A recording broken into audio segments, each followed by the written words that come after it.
On a dark and stormy night, a man named Amir was driving down a desolate, worn-out road. Heavy rain poured down, and the headlights of his car only illuminated a few meters ahead. Suddenly, the car's headlights turned off without warning. Amir turned the key several times, but nothing happened. His heart began to race. He got out of the car and looked for the problem.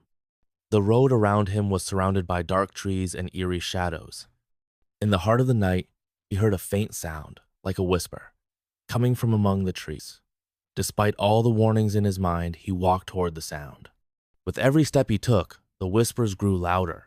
When he reached the nearest tree, he saw something strange. A woman in a white dress standing in the darkness.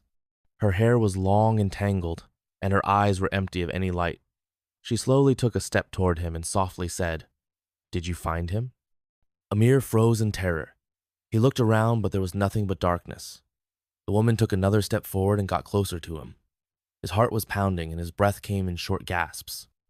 He turned to walk back to the car, but when he turned, the car was gone. The woman spoke again. "You're not running away, are you?" Amir could no longer move. His body was paralyzed. The woman extended her hand toward him. Just then, the sound of an approaching car came. The headlights blinded him.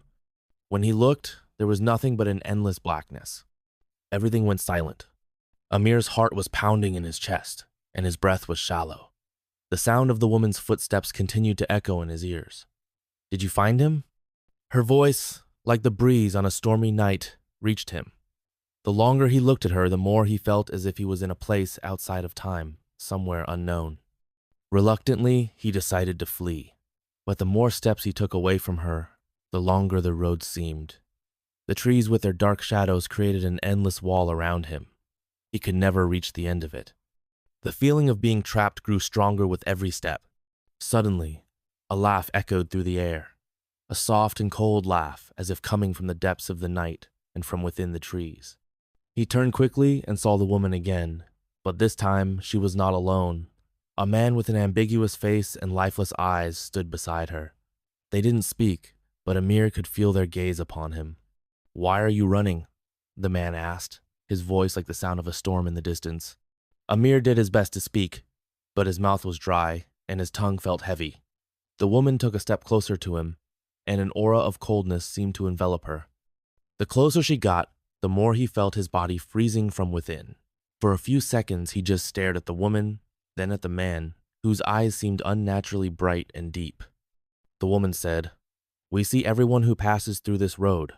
No one leaves here unharmed." Amir's breath hitched. Who are you?" The woman smiled crookedly and replied in a soft voice, "We are those who belong to the darkness. We have come from a time before time. From the past and the future, no one can escape us." Amir, with all the terror building inside him, asked, "Why me? Why me?" The man, slowly stepping toward him, said, "You're just one of the thousands who get lost on this road. Just one person who has lost their way on these long nights. But for you, maybe tonight will be the last." Amir knew he couldn't continue this conversation. His whole body was in pain, and every drop of sweat that dripped from his forehead felt cold and heavy. He couldn't believe that these beings were something beyond the human world. A heavy silence enveloped everything. The woman stretched her hand toward Amir. Her gaze was filled with the hunger of something lost. Her hand slowly neared his face, and in that moment, something strange happened inside him.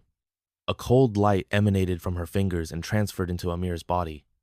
Amir was thrown backward from the intense pain, and he felt everything spinning around him. In the dark, silent world, nothing existed but pain and cold.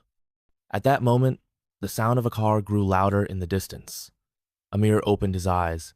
A white light appeared before him. The car came closer and stopped right next to him. But there was something odd about this car. The wheels didn't touch the ground. It was hovering in the air. There was no driver inside, only a bright light that filled the space around him.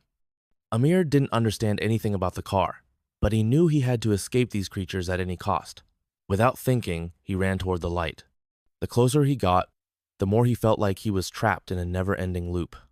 Suddenly, the woman and the man appeared behind him, and just as Amir took another step, he heard the woman's voice softly say, "You're not running away, are you?"